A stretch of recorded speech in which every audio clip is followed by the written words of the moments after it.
Hey crafty friends, this is Jenny from crafttestdummies.com, and today I'm going to do a demo and overview of the Alphabet Punch Board. This is something I've had for quite a while. I've never played with it. This is the quote full-size version that has the 3 by 5 inch letters. And this is going to be an interesting review because the package I got was taped together and there is no instruction package inside. So this is going to be really fun to actually not have the instructions and figure out how it works. Well, let's take a look.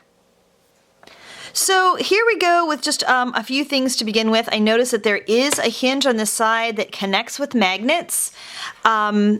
And it's giving me inches, 1 inch by 2 inch here. The magnet keeps things securely in place. And then there's also kind of this scoring tool, which I'm assuming runs on these racks. What is fixed is this part of the punch, which looks like a D. I'm guessing this is for the inside of the letters. And then here we also have an oval type part. I don't know, it's a punch.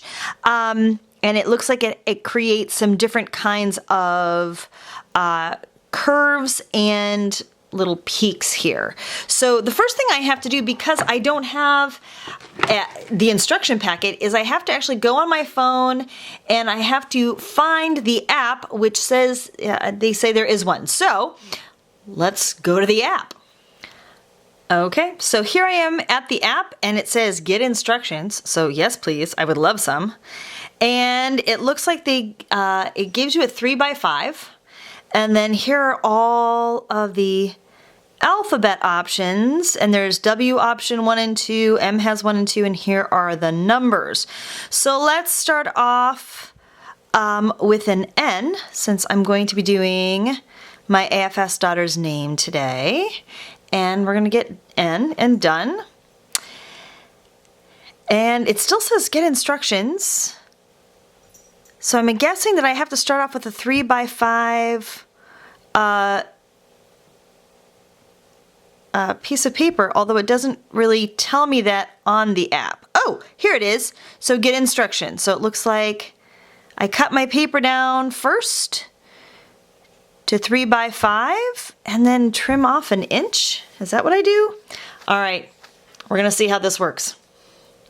And the N just looks like a U to me, so I'm not in love with that, I'm not gonna lie. So I'm gonna take my piece of paper, the way it shows in the thing, and I'm gonna line it up right about here and punch it. And then I'm gonna go over to the here and slide it in. And I'm gonna use my little slicey tool. Is there a specific way to put it in? I don't think so.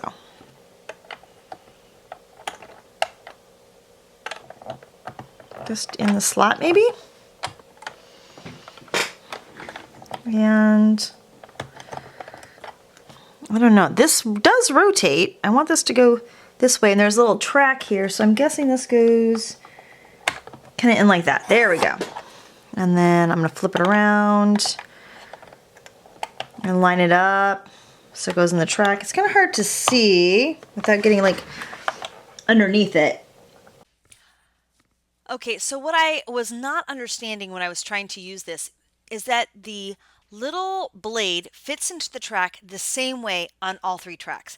I was trying to like rotate it around. I was making it way harder than it needed to be. And as a matter of fact, I was making it so challenging, I actually had to trim this up with scissors. In subsequent letters, I did not, because I realized that the little blade goes in this track the same way every time. So that's just an important thing to note. But to finish up the letter, you go ahead and insert it in that little corner rounding tool. And mine was really firm. I think I might have to like add some oil to it to kind of loosen it up a little bit. Or you may want to stand up to get enough pressure. But I'm going to go ahead and I'm going to show you another letter, again in this kind of fast time so you can see how it goes. So this time I'm actually making the A for Nayan, and this time I'm so much better at using the little track. But you cut the 2 holes out and then basically you use a little slidey bit to cut away the paper that you don't need. So I'm going to show you a few more letters with the app on the table so that you can kind of see how I had to scroll through, just because again, mine didn't have a book. So one of the things you want to pay attention to is if the paper on the app or in the book looks black, it's the front. If it's gray, it's the back side. And I did mess up one because I wasn't paying attention to that. But on the whole, the more I used the tool, the more comfortable I got with the track system and the little blade.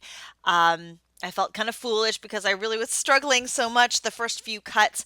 So I guess my recommendation is if you get this tool and you're struggling, cut a bunch of 3x5 scrap paper. Just practice, and then I think you'll really feel a lot more confident before you cut your pretty paper. Another little thing I want to show you is this half-inch gradation. And on some of the letters, like the E, they tell you to line it up at the half-inch and then cut in one of the other tracks. And this is a mistake I made with the Y initially and I made with the E. But once I got the hang of it, again, I felt kind of silly because it wasn't that bad.